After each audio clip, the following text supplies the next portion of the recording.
pagi pemirsa Sakti TV, bagaimana kabar Anda? Semoga Anda dan juga keluarga selalu dalam keadaan sehat. Senang sekali saya Agni Saraswati kembali hadir menjumpai Anda di program Sehat Selalu selama 1 jam ke depan. Kita akan membahas seputar waspada penyakit asma bersama narasumber kita dari Rumah Sakit Paru Manguharjo, Provinsi Jawa Timur. Pemirsa, asma adalah penyakit kronis pada saluran pernafasan yang ditandai dengan sesak nafas, mengi, dan dada terasa berat. Asma dapat diderita oleh semua golongan usia, baik muda maupun tua. Dan jika tidak segera ditangani dengan tepat, asma bisa berakibat fatal bahkan sampai pada kematian. Untuk itu pemirsa, hari ini kita akan membahas tema tentang waspada penyakit asma bersama narasumber kita, Dr. Crescentia Anita Raniputri, SPP, selaku dokter spesialis paru dari Rumah Sakit Paru Manguharjo, Provinsi Jawa Timur. Namun sebelum kita berbincang dengan narasumber kita yang sudah hadir di studio Sakti TV pada pagi hari ini ya, saya ingin menginformasikan terlebih dahulu kepada pemirsa yang ada di rumah bahwa Rumah Sakit Paru Manguharjo, Provinsi Jawa Timur memiliki pelayanan terbaik. Di antaranya klinik paru, klinik asma atau PPOK, klinik TB, klinik penyakit dalam, dan klinik jantung. Tetapi selain klinik yang berfokus pada kesehatan pernafasan, Rumah Sakit Paru Manguharjo juga memiliki klinik rehabilitasi medik, klinik gigi, klinik psikologi, klinik syaraf, klinik bedah, serta klinik pernafasan dan tumbuh kembang anak. Pelayanan di Rumah Sakit Paru Manguharjo buka dari hari Senin sampai Sabtu mulai jam 8 pagi. Rumah Sakit Paru Manguharjo juga melayani pasien BPJS dan umum. Baik, langsung saja kita sapa Dokter Anita yang sudah hadir di samping saya. Selamat pagi dokter. Selamat pagi Mbak Agni. Gimana kabarnya pagi, dokter? Pemirsa. Selamat pagi pemirsa, disapa loh sama dokter. Alhamdulillah baik. Sehat. Alhamdulillah baik dan Ya. juga sehat ya dok ya. Nah ini temanya adalah singkat jelas padat, waspada penyakit asma. Mungkin boleh dijelaskan lebih mendetail dokter terkait asma ini kalau secara medis itu definisinya seperti apa sih sebenarnya? Jadi kalau untuk secara medis ya Mbak ya, asma ini sebenarnya termasuk salah satu penyakit pernafasan yang heterogen ya. Dia ditandai karakteristiknya itu memang ada inflamasi kronis, jadi ada keradangan yang berjalan terus-menerus ya.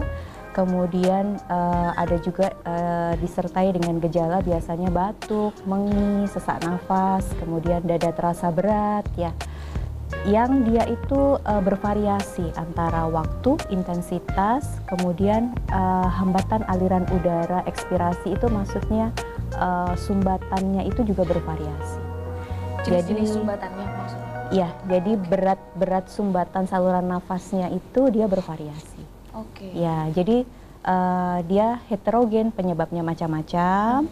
Penyebabnya karena inflamasi kronis, artinya keradangan yang berjalan terus-menerus di saluran nafas, ya. Oke. Yang disertai dengan gejala yang tadi, batuk, mengi, sesak nafas, dada terasa berat, ya.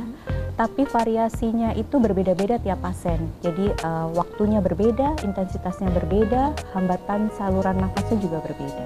Oke.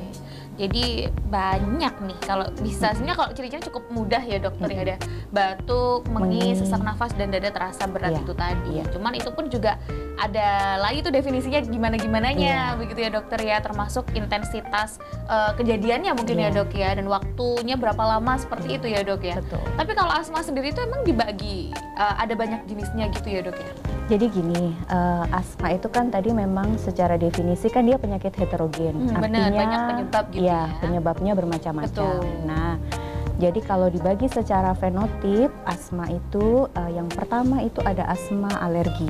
Nah, Asma alergi, oke. Asma alergi ini dia paling mudah sebenarnya untuk dikenali, karena biasanya dia munculnya saat anak-anak. Kemudian ada riwayat genetik asma juga biasa dari keluarga, atau dia ada disertai rinitis biasanya, rinitis ya. Jadi kalau pagi hari pilek, tapi kalau sudah siang pileknya hilang. Jadi ada rinitis alergika. Atau dia disertai juga dengan eksim. Jadi kadang kalau kena itu dia gampang sekali gatal-gatal di kulit. Oke. Nah, itu dia paling mudah dikenali. Nah, memang biasanya paling banyak muncul di anak-anak ya.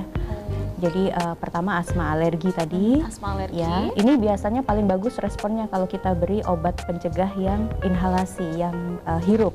Itu paling bagus untuk responnya. Pengobatannya Untuk gitu. pengobatannya. Kemudian yang kedua ada asma non alergi, jadi di luar alergi ya, penyebabnya selain alergi. Nah, ini respon terhadap pengobatannya dia cenderung kurang bagus untuk yang obat hisap, yang untuk steroid obat hisapnya yang inhalasi. Kemudian yang ketiga itu kita juga ada asma late onset, jadi asma yang munculnya itu tidak lagi anak-anak tapi terlambat, jadi usia dewasa baru muncul, biasanya ini pada wanita. Nah, ini butuh dosis yang tinggi sekali biasanya untuk mengontrol asmanya. Kemudian yang keempat itu asma dengan keterbatasan saluran nafas yang sudah irreversible, jadi hambatan aliran udaranya itu dia sudah tidak bisa kembali lagi ke awal. Biasanya pada pasien asma yang sudah punya asma lama tidak terkontrol, akhirnya sudah terjadi saluran nafas itu dia sudah berubah strukturnya, sehingga dengan pengobatan asma yang biasa dia kurang bagus juga responnya. Kurang mempan lah gitu. Iya, kurang mempan karena sudah ada perubahan struktur saluran nafasnya, karena dia sering kambuh. Jadi sering radangnya kan berlangsung terus ya. Kalau asma itu kan inflamasi kronis, keradangan yang kronis yang berlangsung terus-menerus sebenarnya. Dan yang terakhir asma dengan obesitas. Jadi pasien asma dengan obesitas itu memiliki gejala pernafasan yang menonjol, biasanya lebih menonjol dibandingkan pasien asma yang lain. Iya, mungkin kita sadar bahwa berat badan yang berlebih itu kan memang tidak baik. Itu dari segi kesehatan sudah tidak baik, dan ternyata kesehatannya tuh nggak cuman dari bentuk badan aja, tapi juga bisa kena ke organ-organ tubuh lainnya, salah satunya juga ke paru-paru dengan asma itu tadi ya dokter ya. Berarti sebentar, saya simpulkan ada 4 ya tadi dokter ya? Ada 5, sorry itu kan, lupa kan kalau nggak di-recall lagi. Yang pertama adalah asma alergi, non alergi. Kemudian apa lagi tuh? Apa? Late onset. Ya, yang munculnya terlambat. Oke. Kemudian yang keempat. Kemudian dengan keterbatasan yang sudah persisten tadi, yang persisten sudah tadi. Ya. Kemudian terakhir obesitas. Banyak pemirsa itu makanya kenapa dikatakan penyebabnya adalah bermacam-macam ya dok ya. Tapi kalau dari jenis-jenis tersebut gitu dok, kira-kira yang paling ekstrim yang mana? Semuanya kalau tidak terkontrol dengan baik ya bisa jadi ekstrim. Karena kalau lagi kalau lagi serangan, misalnya serangannya mengancam jiwa, ya bisa berujungnya juga fatal, ke kematian, kegagalan nafas ya. Jadi tidak ada yang maksudnya mana yang lebih ringan itu tidak ada. Kalau tidak terkontrol, semua asma punya kans untuk menjadi fatal, untuk serangan yang mengancam jiwa. Cuman kalau untuk respon pengobatan itu asma alergi memang dia respon lebih bagus dengan obat-obatan dibandingkan dengan misalnya tadi asma yang sudah ada perubahan jalan nafas. Jadi kan dia respon ke pengobatan dia sudah tidak terlalu bagus karena sudah terlanjur ada perubahan dari struktur nafasnya. Jadi kalau misalnya pakai obat biasa itu udah nggak mempan gitu, dan itu penanganannya udah beda lagi. Nah, ini yang nggak boleh sembarangan, karena kalau terlambat ya akan fatal seperti tadi yang dokter sampaikan. Nah, tapi dari jenis-jenis tadi seperti yang dokter sampaikan bahwa kalau tidak ditangani dengan baik akan menjadi fatal, ya dokter ya. Kalau secara usia mungkin dok, semuanya apakah bisa mengalami, kalau tadi kan alergi itu rata-rata anak-anak ya dok? Tapi apakah juga memungkinkan orang dewasa mungkin usia produktif juga mengalami asma alergi seperti itu, ataupun dengan asma-asma yang lainnya, mayoritas itu dialami usia berapa begitu? Jadi kalau memang secara global itu kan sekarang ya saat ini ya itu ada sekitar 300 juta orang terdiagnosis asma sebetulnya global seluruh dunia. Semua jenis gitu ya? Dan diperkirakan tahun 2025 itu kita akan naik jadi 400 juta. Pemicunya apa itu dokter? Banyak berarti? Banyak ya. Nanti kita bahas di segmen berikutnya aja. Nih lanjutin lagi yang tadi dokter. Nah, kemudian gimana lagi dokter? Karena memang yang paling mudah dikenali itu kan adalah asma alergi yang biasanya muncul pada saat anak-anak ya.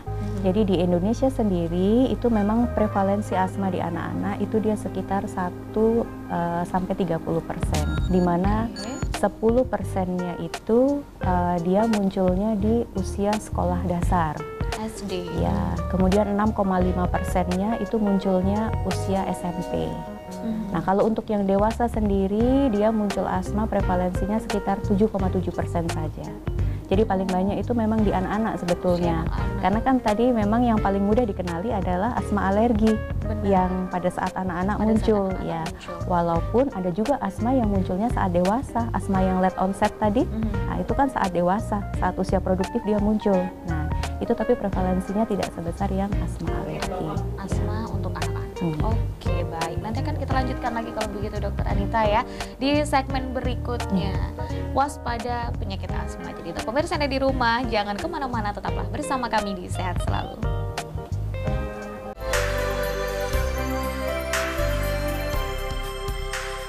Terima kasih pemirsa Sakti TV yang masih bersama kami, masih di Sehat Selalu bersama narasumber dari Rumah Sakit Paru Manguharjo Provinsi Jawa Timur, Dr. Anita, dokter spesialis paru ya.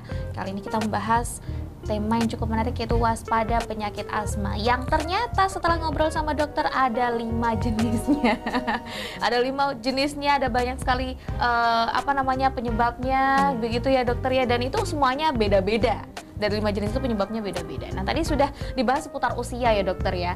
Ternyata kalau untuk di Indonesia sendiri rata-rata anak-anak itu tadi ya dokter ya. Anak-anak. Tapi kalau misalkan kalau sejauh dokter berada di rumah sakit paru misalnya, yang paling sering ditemukan kasus asma yang seperti apa? Kategori yang mana gitu? Ya, rata-rata kan memang terdiagnosis sejak anak-anak, sejak muda. Tapi kan kalau asma itu memang saluran nafasnya kan dia hipersensitif ya. Jadi dengan pemicu apa sedikit dia akan bereaksi. Nah, saluran nafas itu kan akan kita bawa sampai kita nanti meninggal. Jadi kan memang kalau asma itu, istilah asma itu yang ada itu tidak sembuh tapi terkontrol. Jadi sampai dewasa pun kalau memang masih ada pemicunya ya dia pasti akan kambuh. Jadi banyak juga pasien asma dewasa tetapi memang dia sudah memiliki riwayat asma dari sejak anak-anak, dari sejak usia dini. Tapi kadang ya namanya pemicu kan kadang ada, kadang tidak. Jadi kadang kambuh, kadang tidak begitu. Jadi yang dewasa juga banyak Mbak, tapi sudah terdiagnosis sebenarnya dari anak. Jadi ya kalau kasus di Kota Madiun ini cukup banyak juga berarti ya, banyak juga yang dewasa. Karena tapi memang dari kecil dari kecil memang punya asma. Benar. Dan kemudian ada pemicunya dan kambuh lagi begitu ya dokter ya. Rata-rata tapi ditemukannya seperti itu, bukan yang kasus baru ini dok tiba-tiba anak saya sesak atau mungkin saya kok tiba-tiba sesak ya dok, kenapa? Gitu ada juga biasanya yang pada wanita, biasanya yang late onset. Jadi waktu kecil dia tidak ada riwayat alergi, tidak ada riwayat asma ya. Kemudian saat dewasa baru dia muncul keluhan asmanya, itu juga banyak juga biasanya wanita ya.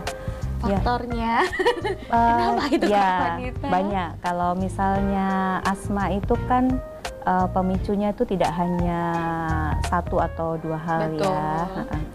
Jadi pemicunya asma itu yang paling sering itu infeksi saluran pernafasan ya. Jadi kalau ada infeksi saluran pernafasan, asmanya kambuh. Ya, kemudian yang kedua paparan hirupan ya. Polusi, jadi kayak jadi seperti asap rokok, polusi kendaraan, debu yang tinggi ya. Kemudian bahan-bahan iritan, contohnya kayak misalnya obat semprot nyamuk ya, atau obat nyamuk bakar, atau bisa juga debu debu yang dari tempat kerjanya, debu kapas, misalnya dia bekerja di pabrik kapas ya, debu kapas. Kemudian bisa juga bulu binatang juga bisa, atau serbuk sari. Nah, itu yang paparan seperti itu. Atau bau parfum yang menyengat, bau cat, itu juga ada yang bisa jadi pencetus. Jadi hirupan atau paparan, itu yang kedua tadi ya Mbak ya. Kemudian yang ketiga itu exercise atau kelelahan juga bisa jadi pemicu. Yang keempat, ekspresi emosi yang berlebihan, terlalu stres, terlalu sedih, terlalu bahagia, itu juga bisa jadi pemicu. Kemudian juga perubahan suhu atau perubahan cuaca dari panas ke dingin, dingin ke panas. Ada pasien asma yang tidak tahan panas, tapi ada juga yang tidak tahan dingin. Jadi tiap pasien asma itu beda-beda pemicunya, tidak bisa disamaratakan. Ya. Dan yang terakhir juga kalau dia ada alergi entah makanan atau obat-obatan, kalau dia terpapar itu ya bisa kambuh asmanya. Nah, ini Jadi itu pemicu-pemicunya secara umum ya Mbak secara ya. umum mungkin Iya. yang sering ditemukan lah istilahnya. Tapi sebenarnya memang sangat banyak sekali ya dokter. Banyak Ya sekali banyak sekali, nggak bisa dibahas satu segmen aja pemirsa ya. Tapi kalau misalkan pemicu itu apakah sama dengan sesuatu yang sering mencetuskan asma juga? Iya, jadi asma itu kalau saluran nafasnya tidak ada pencetusnya, ya dia baik-baik, dia tidak bereaksi. Kan dia Oke. hipersensitif ceritanya ya. Jadi begitu, kalau misalnya orang normal dengan ketemu sama alergen atau paparan, baik-baik saja misalnya kalau dia tidak ada asmanya ya. Asmanya. Tapi kalau pasien asma, karena dia hipersensitif, begitu ketemu dia yang tidak tahan, dia langsung bereaksi. Ya, reaksinya itu tadi batuk, mengi, sesak nafas, dada terasa berat ya. Jadi memang pemicunya itu kadang tidak hanya satu macam. Dan setiap pasien asma bisa lebih dari satu dan tidak sama. Jadi kalau sudah punya asma lama biasanya dia bisa cerita, dok saya itu kambuh kalau saya begini. Ya. Sudah tahu lah Iya, karena fase-fasenya gitu iya, ya. jadi kalau misalnya saya kecapean, kalau saya lagi flu dok, kalau saya terlalu stres, atau misalnya ada juga yang kalau misalnya panas sekali dok, saya tidak tahan, atau misalnya kalau terlalu dingin dok, saya tidak tahan. Nah itu berarti pemicunya, itu yang harus dihindari. Oke. Ya, karena setiap pasien asma itu tidak sama. Ada yang dia tidak tahan dingin, ada yang tidak tahan panas, ada yang dia nggak kuat sama debu atau asap. Jadi beda-beda. Beda-beda. Jadi penanganannya pun juga beda-beda pemirsa. Nggak bisa sembarangan. Perlu observasi, perlu ngobrol dulu sama dokter kayak gitu. Jadi bukan berarti ada obat asma yang biasa diminum aja langsung diminum kan nggak gitu ya dok ya. Meskipun bisa dibeli secara bebas. Nah ini mungkin kalau tadi kan secara garis besar tadi kan ada beberapa ciri-ciri ya dokter yang untuk si asma ini mulai dari sesak nafas, batuk, mengi tadi termasuk ciri-ciri. Nah ini mungkin boleh dijelaskan lebih detail dokter terkait dengan tanda dan juga gejalanya muncul si asma ini seperti apa? Ya, jadi ini kalau misalnya kita curiga pasiennya asma ya, dari kan pertama kita pasti ajak ngobrol dulu anamnesis ya. Jadi dari anamnesisnya itu biasanya ada tadi gejala seperti batuk, mengi, sesak nafas, dadanya terasa berat. Khasnya itu ada yang dia biasanya memberat pada malam hari atau dini hari. Oke. Ya, biasanya itu. Kemudian variasi waktu dan intensitasnya juga berbeda-beda. Jadi tidak selalu setiap hari atau apa. Jadi dia kadang seminggu 2 kali, seminggu 3 kali. Kemudian beratnya juga berbeda. Jadi ada variasi waktu dengan intensitasnya. Dan yang kalau digali lebih lanjut itu biasanya kadang kita bisa temukan, oh ternyata orang tua tidak ada riwayat asma, tapi kakek nenek ada riwayat asma. Gitu. Terus ternyata dulu pernah ada riwayat alergi makanan atau obat-obatan. Atau iya dok, ternyata saya itu kalau pagi sering bersin-bersin, tapi kalau siang bersinnya hilang sudah. Kalau misalnya sudah siang sudah hawanya hangat, hilang sudah, pilek saya, bersin saya sudah hilang. Atau dia ada eksim. Nah, jadi kita memang harus gali pasiennya, kira-kira ini mengarahnya ke asma atau bukan ya. Kemudian yang terakhir itu kalau kita bisa temukan pemicunya lebih bagus lagi. Jadi terkadang kambuhnya kalau apa bu biasanya, nah itu kalau digali kadang kita bisa ketemu pemicunya. Oh iya ya dok ya, ternyata kalau setiap kali saya makan udang baru saya sesak dok, kalau enggak ya enggak. Nah itu yang harus digali. Nah itu kalau dari ngobrolnya, dari anamnesisnya ya. Terus kalau dari pemeriksaan fisiknya, jadi asma ini kan memang dia bervariasi. Jadi artinya kadang kambuh, kadang juga tidak. Kalau pas tidak kambuh ya di pemeriksaan fisik baik-baik, tidak ada, kita tidak ketemu apa-apa. Nah tapi kalau pas kambuh, ya kalau didengarkan begitu ya ada suara menginya, ada suara bisingnya ya. Dan sebenarnya untuk diagnosis asma yang paling penting gold standarnya ya pemeriksaan fungsi paru atau spirometri kalau kita di kedokteran ya, spirometri dengan uji bronkodilator. Jadi pasien diperiksa fungsi parunya dengan spirometri, kemudian setelah itu kita paparkan obat yang untuk melegakan pernafasan ya atau bronkodilator. Kemudian setelah itu kita spirometri lagi, kita hitung lagi fungsi parunya. Nah, kalau pasien asma itu biasanya variasinya besar. Jadi setelah dikasih bronkodilator langsung angkanya tuh naik pesat begitu. Jadi dia respon dengan bronkodilator. Ya, jadi kenaikannya pesat lebih dari 12% dan 200 ml lah ya. Ada apa namanya? Ada catatannya sendiri, ada ininya, angka standarnya ada sendiri angka standarnya begitu. ya. Berarti itu mengarahnya ke asma. Oh gitu. Ya, itu Kayak gold dipicu standarnya. dulu nih gitu. Nih kira-kira reaksinya seperti apa? Iya, gitu jadi setelah meningkatkannya. dipaparkan dengan obat yang untuk melegakan saluran nafas, kalau asma dia naik pesat ininya fungsi parunya, karena kan dia memang variasinya besar. Betul, Ya, betul. itu. Kemudian kalau pemeriksaan penunjang lain juga kadang kita perlukan tes darah, ronsen, ya. Kadang juga kita perlu tes alergi.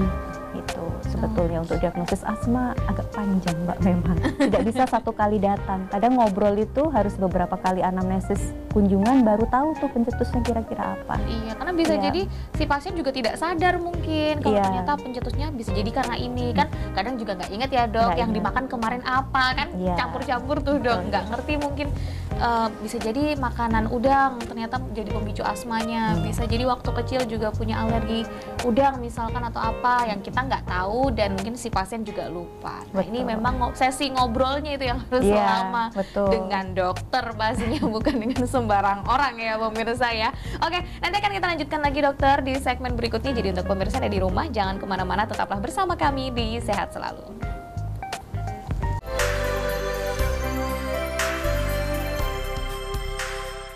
Terima kasih pemirsa, Anda masih bersama kami, masih di Sehat Selalu membahas seputar waspada penyakit asma bersama Dr. Anita selaku dokter spesialis paru dari Rumah Sakit Paru Manguharjo, Provinsi Jawa Timur. Tapi sebelum kita lanjutkan sesi ngobrol kita bersama Dr. Anita ya, saya ingin kembali menginformasikan kepada pemirsa yang mungkin baru bergabung, baru menyaksikan Sehat Selalu, bahwa Rumah Sakit Paru Manguharjo, Provinsi Jawa Timur memiliki pelayanan terbaik. Di antaranya klinik paru, klinik asma atau PPOK, klinik TB, klinik penyakit dalam, dan klinik jantung. Tetapi selain klinik yang berfokus pada kesehatan pernafasan, Rumah Sakit Paru Manguharjo juga memiliki klinik rehabilitasi medik, klinik gigi, klinik psikologi, klinik syaraf, klinik bedah, serta klinik pernafasan dan tumbuh kembang anak. Pelayanan di Rumah Sakit Paru Manguharjo buka dari hari Senin sampai Sabtu mulai jam 8 pagi. Rumah Sakit Paru Manguharjo juga melayani pasien BPJS dan umum. Oke, langsung saja kita lanjutkan ngobrol-ngobrolnya. Nah, jadi kalau misalkan dari hasil ngobrol di segmen sebelumnya, tanda dan gejala ini artinya berbeda-beda setiap orang begitu ya dok ya. Cuman secara umum adalah ya seperti tadi sesak nafas, kemudian ada batuknya, mengi, dan dada terasa berat. Nah, ini adalah di segmen ini saya akan mengajak dokter untuk studi kasus. Iya. Nah, studi kasusnya tuh gini dok. Saya tuh sering nemu ada pasien mungkin ada tetangga atau kerabat begitu. Pertama tuh keluhannya tuh kayak mah asam lambung dokter. Tapi tiba-tiba tuh menjalar ke dada sampai sesak nafas gitu. Apakah ini juga termasuk salah satu ciri-ciri asma atau hanya efek dari si asam lambungnya aja? Ya, jadi untuk mendiagnosis pasien asma itu kan seperti yang saya sebutkan tadi kan tidak hanya cukup hanya batuk, mengi, sesak nafas begitu ya. Jadi ada pemeriksaannya, rentetan pemeriksaannya sampai gold standarnya seperti tadi. Betul. Nah, terkadang sesak nafas ini kalau misalnya asam lambungnya naik, itu kita biasanya sebutnya kan GERD ya, jadi asam lambung naik ke atas, itu pasti ada sensasi panas di dada, kemudian sensasi sesak di dada. Iya, kayak berat itu tadi Ya, dokter. berat. Tapi apakah itu asma? Harus diperiksa lebih lanjut, karena kalau GERD itu memang sensasinya panas, berat di dada, terasa sesak, mau bernafas seperti susah. Betul. Karena kan lambungnya ini kan penuh asam lambung yang naik ke atas ya Mbak ya. Nah, jadi itu belum tentu asma Mbak. Sama seperti kalau pasien mengi apakah selalu asma? Belum tentu juga. Mengi itu kan hanya tanda dan gejala. Betul. Ya, banyak juga penyakit paru lain yang juga keluhannya mengi, tapi bukan asma. Ya, jadi kalau mau bilang pasien asma itu memang ya harus ada step-stepnya seperti tadi. Betul. Ya, karena kan yang dikeluhkan belum tentu mengarahnya semua ke asma. Cuman ya kalau yang batuk, mengi, sesak nafas, dada terasa berat dengan gejala yang tadi, kita kan pertama kali mungkin asma. Oh iya, pasti bilangnya kayaknya aku asma nih. Tiba kesel bareng Melayu dokter. nggak pernah olahraga Nah, suruh lari ya Mbak ya. Makanya seperti gitu. itu, ya. Berarti emang karena banyak faktornya, tanda dan juga gejalanya berbeda. Jadi ya asam lambung ya bisa jadi karena pemicunya asam lambungnya Iya, aja, bukan iya. karena ada asma ya Bukan dok asma, ya. iya. Oke. Nah ini takutnya pemirsa itu mungkin di masyarakat juga ada yang salah paham begitu dokter. Semua sesak asma. Oh, ya. bener, karena nanti pasti yang diobatin harusnya asam lambung, yang diobatin sesak nafasnya. Jadinya kan nggak gitu harusnya ya dokter ya. Iya. Nah, kalau dari pengobatannya sendiri nih dokter, kan tadi dokter sempat sampaikan bahwa ada pemeriksaan paru-paru juga tuh ya. Itu tuh kan kita pakai apa sih dokter yang dipasang gitu nih? Stetoskop, bener ya? Apa sih dokter? Yang di Ya plek-plek kalau itu dokter? ya Apa namanya? stetoskop Nah, kalau pemeriksaan fisik. iya, pemeriksaan fisiknya tuh kalau misalkan orang yang punya asma itu suara paru-parunya tuh beda ya dokter ya dengan orang yang normal maksudnya. Ya, jadi kalau misalnya asma tidak dalam serangan, Mhm. suara nafasnya juga normal, tidak Oke. ketemu apa-apa. Kayak Ya. bersih aja gitu. Iya. Ah. Cuman kalau misalnya dia sedang dalam serangan, kalau serangan itu kan saluran nafas itu kita ibaratkan kan seperti selang ya Mbak ya, seperti selang. Jadi kalau pasien asma itu yang terjadi di saluran nafas kita itu ototnya itu dia menyempit begini. Jadi selangnya itu diameternya menyempit begini. Oke. Kemudian di dalam ini produksi dahak atau produksi mukus itu banyak sekali. Ditambah ada pelebaran pembuluh darah, jadi makin sempit di sini, ada radang. Nah, makanya kalau bernafas, kalau mengeluarkan nafas, yang didengar orang bunyinya mengik. Karena bisa bayangkan saluran ada nafas yang penyempitan itu sempit, tadi. udara mau lewat, jadi kan frekuensinya nadanya tinggi ya. Benar. Yang kedengaran tuh bising. Nah, itu kalau memang lagi serangan, lagi exacerbasi, ya kita akan ketemu itu menginya. Tapi kalau misalnya dia lagi baik-baik, tidak serangan, ya tidak akan ketemu. Karena kan saluran nafasnya baik-baik saja. Baik-baik saja Iya. dalam kondisi normal. Kondisi gitu. baik-baik, iya, tidak sedang dalam hipersensitif, Oke, tidak dalam yang kecil reaksi. tadi. Iya, Oke. Nah, begitu. itu yang membedakan berarti ya Iya. dokter ya. Jadi Meskipun- memang asma kan ada periode-periode exacerbasinya, ada periode serangannya. Nah, periode serangan dari si asma berarti Iya, dokter. dari si asmanya itu Dari kan si tergantung asma. pencetusnya Oh apa. iya benar. Nah, ini mungkin boleh dijelaskan lebih jauh dokter. Apa namanya periode serangan dari si asma tergantung pencetusnya. Mungkin pencetus yang paling banyak ditemukan aja deh kira-kira. Contoh pencetus yang pertama, apakah itu dokter? Iya, yang tadi yang saya sebutkan tadi ya. Jadi yang paling banyak itu memang infeksi saluran pernafasan. Iya, Jadi oke. kalau dia kena infeksi saluran pernafasan atas atau pernafasan bawah, itu banyaknya asmanya juga kambuh. Kemudian yang kedua itu tadi yang paparan atau hirupan tadi ya, Polusi, seperti polusi, itu. asap rokok, Betul. atau hirupan yang misalnya obat nyamuk segala macam tadi.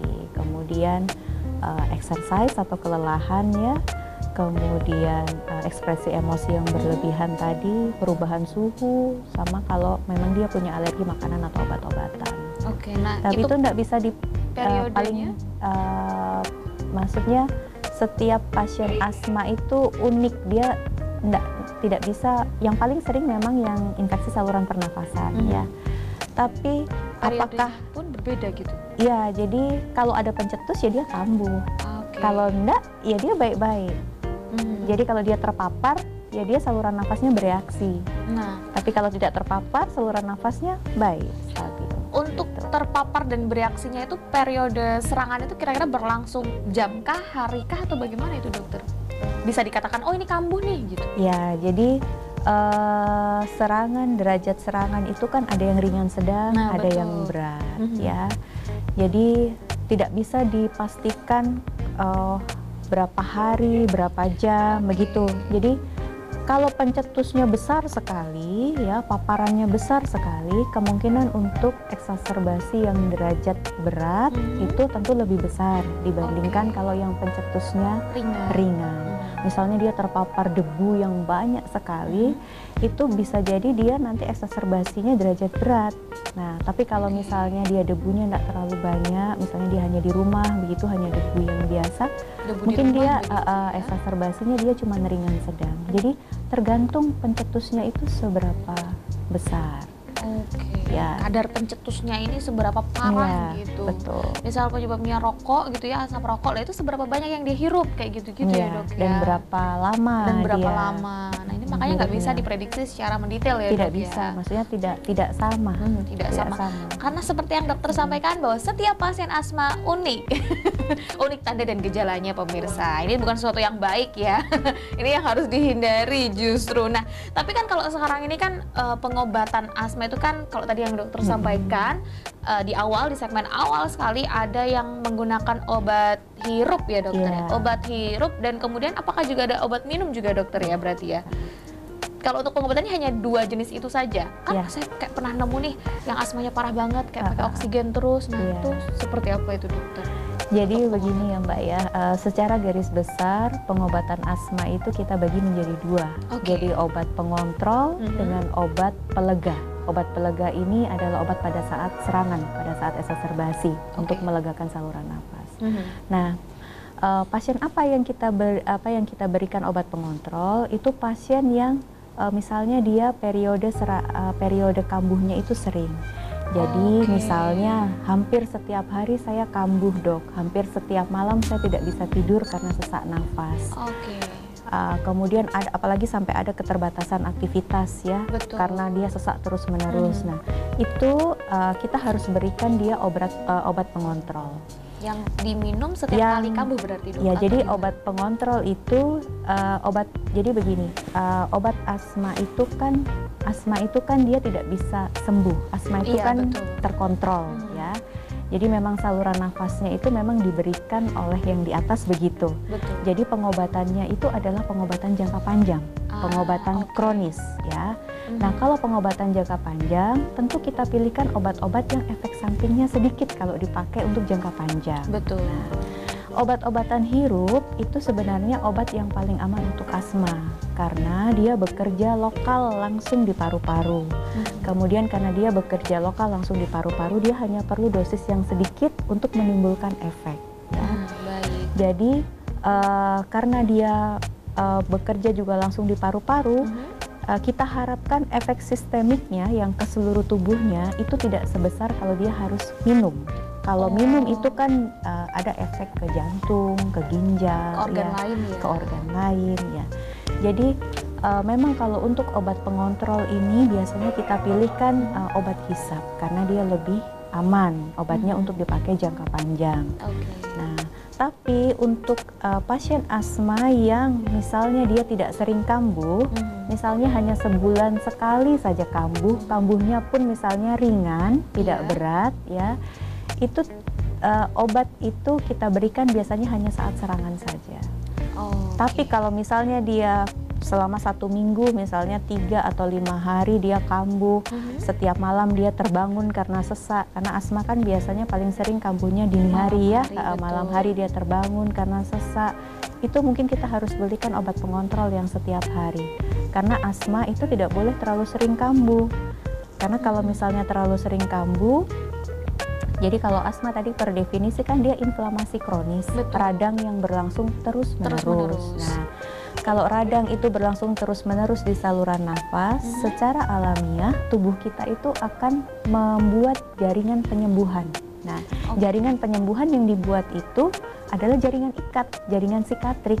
Jadi nanti di struktur nafasnya itu, di saluran nafasnya itu sudah terjadi banyak jaringan ikat. Nah, kalau sudah seperti itu karena sudah ada perubahan struktur, jadi dia sudah tidak reversible lagi dengan obat-obatan, sudah tidak bisa kembali lagi semula dengan obat-obatan. Karena kalau asma seharusnya dikasih obat, dia kembali lagi. Normal ke bentuk semua tadi ya, saluran pernapasannya. Tapi kalau sudah terlanjur terbentuk jaringan ikat yang banyak, jaringan penyembuhan yang banyak, ya nanti dianya itu termasuk fenotip yang tadi asma yang sudah ada keterbatasan perubahan struktur saluran nafas yang menetap itu tadi. Jadi pakai obat yang biasa ya sudah tidak terlalu bagus responnya, menginya susah hilangnya, atau bahkan ke depannya dia menginya ada terus. Begitu ya. Ya jadi agak kaget ya karena ternyata fun fact-nya adalah asma itu tidak bisa disembuhkan berarti dokter ya. Asma itu tapi harus bisanya dikontrol. Iya, jadi bukan sembuh. Kalau sembuh itu tidak tepat. Yang ada itu adalah terkontrol atau tidak. Cuman nanti tinggal terkontrolnya ini dengan perlu obat-obatan atau tidak. Karena kadang kalau serangannya ringan, kadang ada yang nggak perlu pakai obat, ya begitu. Ini cukup menarik juga. Nanti akan mungkin sedikit ditambahkan di segmen berikutnya ya dokter ya. Jadi untuk pemirsa di rumah jangan kemana-mana, tetaplah bersama kami di Sehat Selalu.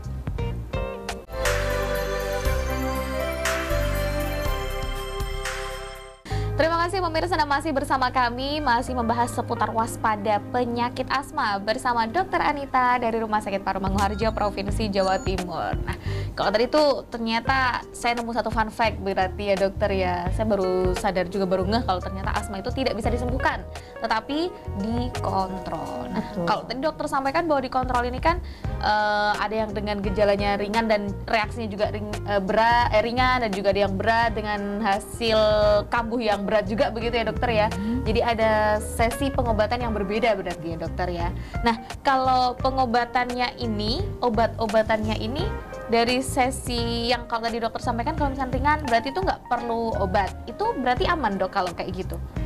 Ya, jadi asma itu kan kadang bisa tanpa obat-obatan. Bener. Jadi tanpa obat-obatan dia bisa kembali lagi ke awal. Maksudnya serangannya memang hanya ringan. Baik. Tetapi seperti yang saya sebutkan di atas, kalau dia kambuhnya sering, ya berarti dia harus pakai obat pengontrol yang setiap hari memang. Betul. Supaya tidak sampai kambuh, tidak sampai eksaserbasi. Karena obat-obatan eksaserbasi, obat-obatan pelega ya, beberapa obat itu yang kalau terlalu sering digunakan itu cenderung dosisnya akan naik terus. Jadi kita kan obat pelega itu punyanya kalau asma ya hanya itu saja sebetulnya. Jadi satu jenis itu aja? Iya, ada beberapa jenis tapi ya, itu cuman memang tidak banyak sebenarnya. Jadi kalau pasien, kenapa sih pasien asma itu kok nggak boleh sering kambuh dok? Toh kalau kambuh kan ada obat pelega begitu kan ya? Iya. Sebenarnya itu yang pertama kenapa tidak boleh kambuh, karena kita menjaga supaya saluran nafasnya itu tidak sampai ada perubahan struktur. Karena kalau sering kambuh, radangnya jalan terus, ada perubahan di struktur nafasnya, pakai obat yang biasa sudah nggak bisa ya. Kemudian kalau sering kambuh berarti kan dia harus minum obat pelega, harus pakai obat pelega. Nah, kalau terlalu sering pakai obat pelega, ada beberapa obat itu yang dia dosisnya akan naik terus. Jadi kalau dosisnya naik terus, efek untuk melegakannya itu dia kurang, tetapi efek sampingnya yang banyak. Jadi jantungnya sampai berdebar, sampai gemetar, segala macam. Ya, contohnya ini yang isinya misalnya salbutamol ya. Salbutamol itu kan sebetulnya obat pelega. Cuman kadang kadang membeli sendiri di apotik. Kemudian kalau kambuh hampir setiap hari minum salbutamol. Karena kalau nggak pakai salbutamol dok, asma saya datang lagi ya. Udah karena memang karena dia memang obat pelega ya. Nah, contohnya salbutamol ini kalau semakin sering dipakai itu respon terhadap obat itu responnya itu dia akan tumpul. Jadi butuh salbutamol dosis yang lebih tinggi lagi untuk berikutnya. Nanti berikutnya butuh lagi lebih tinggi. Nah, karena terlalu sering dikonsumsi ya. Betul. Jadi nanti pada saat betul-betul serangan berat diberikan misalnya obat pelega golongan yang seperti yang salbutamol, itu sudah tidak bisa lagi melegakan ya, sudah tidak bisa membuka lagi saluran nafas, tapi efek sampingnya yang ada, jantungnya nggak kuat berdebar, tangannya sampai gemetar ya, seperti itu. Ya, jadi kalau seperti itu kita lebih memilihnya adalah obat pengontrol. Jadi kita buat pasien itu asmanya terkontrol, jangan sampai sering kambuh supaya tidak minum obat pelega ini terus-terusan. Karena obat pelega ini dia efek sampingnya lebih banyak, karena obat pelega itu lebih banyak yang diminum, bukan yang dihirup itu iya, tadi. Yang dihisap yang untuk sehari-hari, yang efeknya lokal, ya begitu. Ya. Nah, berarti apakah bisa dikatakan bahwa si obat pelega ini menyebabkan ketergantungan gitu terhadap pasien asma sendiri? Jadi gini, sebenarnya bukan ketergantungan, tetapi semakin sering digunakan obat pelega, dosisnya akan semakin naik. Jadi sehingga pada saat terjadi serangan berat, yang saat kita betul-betul butuh obat pelega, dia sudah nggak mempan. Oke, Yang udah nggak mempan ya, lagi sudah gitu nggak pakai mempan. obat Yang itu. ya, yang didapat pasiennya hanya efek sampingnya saja. Nah, Oke. tapi yang kadang di masyarakat itu begini, jadi sedihnya itu kadang begini, kan diberi obat pengontrol, obat benar. hisap ya untuk dipakai setiap hari. Kadang tidak mau pakai karena alasannya begini. Nanti kalau saya pakai ini terus dok, saya ketergantungan dok. Iya. Jadi nanti kalau nggak pakai ini, asma saya kambuh. Padahal sebelum pakai obat hisap yang pengontrol itu memang asmanya kan sudah sering kambuh. Sudah sering kambuh. Nah, karena asmanya sering kambuh, kita berilah obat pengontrol supaya tidak sampai sering kambuh, betul. supaya tidak banyak rentetan yang macam-macam nih nanti, Benar. yang seperti perubahan jalan nafas, obat pelega yang dosisnya naik terus, ya kan? Nah, nanti setelah 3 bulan itu asma terkontrol, tidak ada sama sekali episode eksaserbasi, obat pengontrol ini akan kita sesuaikan dosisnya. Jadi akan kita kurangi dosisnya. Prinsipnya dosis seminimal mungkin, tetapi pasien asmanya terkontrol. Misalnya ya, selama 3 bulan ini pasien tidak ada periode kambuh sama sekali, tidak ada datang ke IGD untuk diuap sama sekali. Dia pakai dosis pengontrolnya 2 kali sehari misalnya. Kita akan turunkan tuh 1 kali sehari. Nanti tiap 3 bulan lagi kita evaluasi. 3 bulan lagi aman, tidak ada lagi serangan, kita turunkan. Kalau saat kambuh aja ya nanti dipakai obat ini.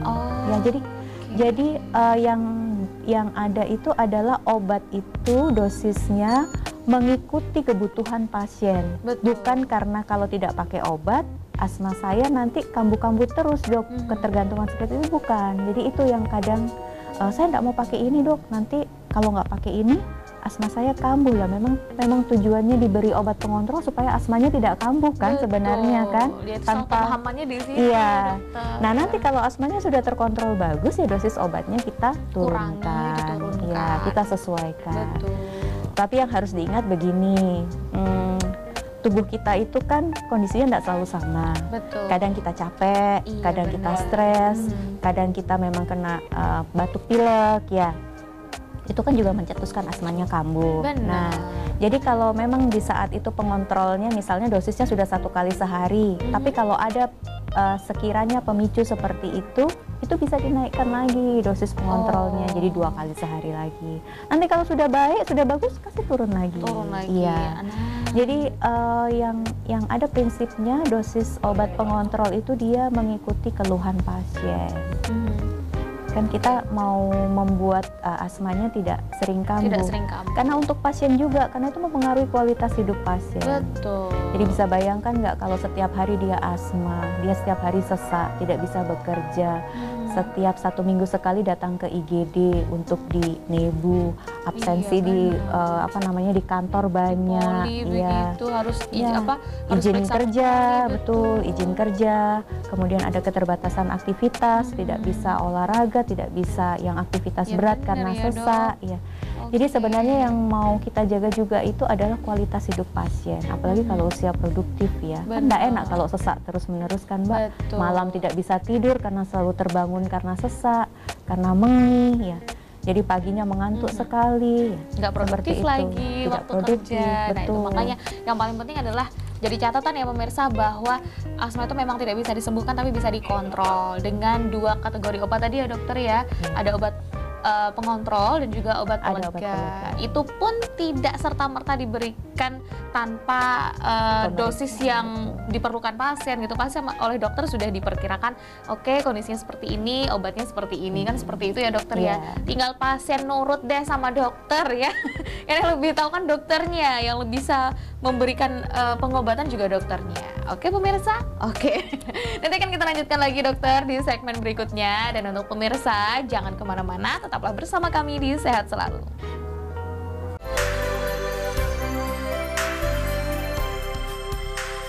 Terima kasih pemirsa Anda masih bersama kami, masih di Sehat Selalu membahas seputar waspada penyakit asma bersama Dr. Anita dari RSPM Jawa Timur. Baik, pemirsa, sebelum kita lanjutkan perbincangan kita di segmen terakhir ya, saya ingin kembali menginformasikan kepada pemirsa yang ada di rumah bahwa Rumah Sakit Paru Manguharjo Provinsi Jawa Timur memiliki pelayanan terbaik. Di antaranya klinik paru, klinik asma atau PPOK, klinik TB, klinik penyakit dalam, dan klinik jantung. Tetapi selain klinik yang berfokus kepada kesehatan pernapasan tersebut, Rumah Sakit Paru Manguharjo juga memiliki klinik rehabilitasi medik, klinik gigi, klinik psikologi, klinik syaraf, klinik bedah, serta klinik pernafasan dan tumbuh kembang anak. Pelayanan di Rumah Sakit Paru Manguharjo buka dari hari Senin sampai Sabtu mulai jam 8 pagi. Rumah Sakit Paru Manguharjo juga melayani pasien BPJS dan umum. Baik, dokter. Karena ini sudah di segmen terakhir, dokter ya. Ini mungkin pertanyaan yang paling ditunggu-tunggu oleh pemirsa yang bisa jadi mengharapkan tidak tidak sering kambuh asmanya. Mungkin ada nggak sih, dok, dari sudut pandang dokter tips mencegah asma kambuh gitu, kira-kira apa aja? Silahkan, dokter. Jadi kalau asma itu kan kuncinya kalau ada pencetus dia kambuh. Jadi yang pertama hindari pencetusnya. Baik. Ya. Sebisa mungkin memang pasien asma itu mencari tahu, saya kambuh itu biasanya kalau apa sih? Okay. Nah, kalau sudah tahu tuh daftarnya apa-apa, ya itu yang dihindari berarti ya.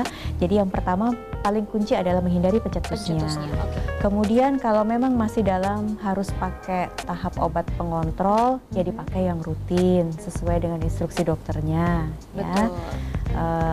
Ya, itu juga sangat membantu supaya enggak terlalu sering kambuh asmanya. Benar. Kemudian yang ketiga ya, yang paling penting sebenarnya menghindari paling sering itu juga paparan asap rokok ya, atau polusi udara ya. Jadi hirupan-hirupan itu ya, asap rokok, asap bakaran, kadang nggak merokok tetapi tetangganya suka bakar sampah begitu, itu juga bisa mencetuskan kambuh sebenarnya ya. Jadi hirupan-hirupan itu. Dan kalau yang terakhir sih sepertinya yang semua yang seperti biasa ya, jadi istirahat cukup, kemudian makan yang sehat, pola hidup sehat, kemudian stresnya juga harus diminimalisir ya, maksudnya diatur ya, dan olahraga sebenarnya. Oh ya. Berarti orang asma itu boleh olahraga, dok? Boleh olahraga, cuman pilihlah olahraga yang low impact, tidak yang high impact ya. Contohnya seperti senam, atau kan yang low impact ya, atau jogging, atau berenang, kemudian sepeda statis ya, yang low impact. Bukan yang high impact seperti kayak misalnya sepak bola, tenis, itu kan high impact ya, itu kan yang high impact sekali ya. Atau olahraga yang lebih ke pernafasan, seperti kalau misalnya ibu-ibu mungkin suka yoga, itu bagus.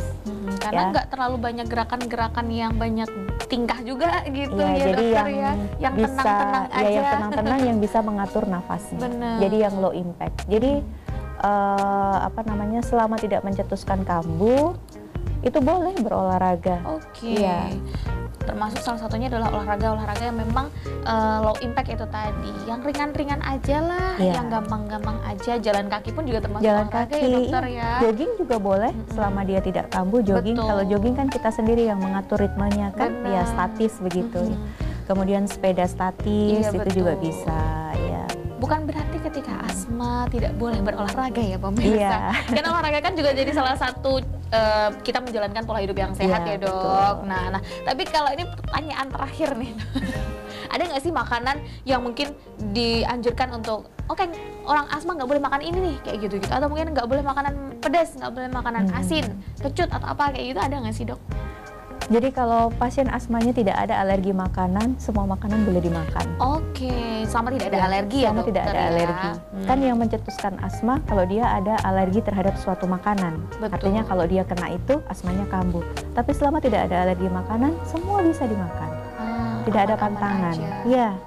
Jadi intinya pencetusnya itu apa sebenarnya? Si pasien harus memahami dirinya sendiri juga gitu ya, dokter ya. Kira-kira saya tuh seperti yang tadi dokter sampaikan bahwa pencetusnya setiap pasien beda-beda, dan setiap pasien juga harus memahami pencetus dari asmanya itu kira-kira apa sih gitu. Itu yang akan sangat membantu dari si mengontrol si asma ini agar tidak sering kambuh gitu ya. Wah, ini sudah panjang sekali perbincangan kita dokter di 5 segmen membahas putar waspada penyakit asma. Ini karena sudah di segmen terakhir dokter, mungkin ada informasi yang belum disampaikan atau informasi-informasi tambahan terkait tema kita pada hari ini yang ingin disampaikan kepada pemirsa yang di rumah. Silahkan dokter. Ya, jadi kalau misalnya pemirsa misalnya punya keluhan seperti tadi ya, batuk, sesak, nafasnya bunyi-bunyi mengi, atau keluarganya ada yang seperti itu ya, jangan ragu untuk datang ke pelayanan kesehatan yang terdekat supaya kita juga bisa membantu mengarahkan. Jadi supaya ini sebenarnya sakitnya apa, kalaupun memang asma, supaya dapat pengobatan yang terarah. Jadi tidak beli sendiri obat di apotik yang nanti rentetannya justru akan panjang. Ya. Jadi pesan saya itu sih sebenarnya. Jadi kalau memang ada keluhan seperti itu, sudah tidak usah takut, tidak usah ragu untuk datang saja ke pelayanan kesehatan terdekat supaya kami sebagai tenaga kesehatan juga bisa langsung membantu mengarahkan apa terapi yang paling bagus untuk Bapak Ibu sekalian. Oke. Gitu. Sudah cukup dokter? Iya sih. Tapi tiba-tiba saya muncul satu pertanyaan terakhir dokter. Boleh ya dokter ya? Boleh. Ini tiba-tiba aja kepikiran. Nah, setiap orang gitu ya, apakah perlu melakukan pemeriksaan paru-paru rutin? Kalau misalnya kayak gigi itu kan kita harus periksa 6 bulan sekali tuh. Kalau telinga juga kalau nggak salah juga 6 bulan sekali. Nah, apakah paru-paru ini juga kita harus melakukan pemeriksaan rutin agar kita tahu asma atau tidak begitu? Kira-kira bagaimana dokter? Kalau untuk paru-paru pemeriksaan rutinnya itu kan yang pertama kalau fungsi parunya kan spirometri ya, dengan alat. Ada alat nanti kita alat sendiri spirometri itu untuk menghitung fungsi paru kita. Itu kalau untuk di Indonesia ini memang belum rutin. Ya, kecuali kalau untuk biasanya sih medical check up untuk penerimaan pegawai. Itu mungkin baru ya bisa itu dilakukan rutin pemeriksaan ya dokter ya. Atau yang memang punya faktor resiko, misalnya dia perokok berat. Atau pasien yang memang sudah terdiagnosis misalnya asma sedang dalam pengobatan, itu setiap 6 bulan memang kita akan lakukan spirometri. Ya. Itu kalau untuk lebih ke arah yang diagnosis asma ya.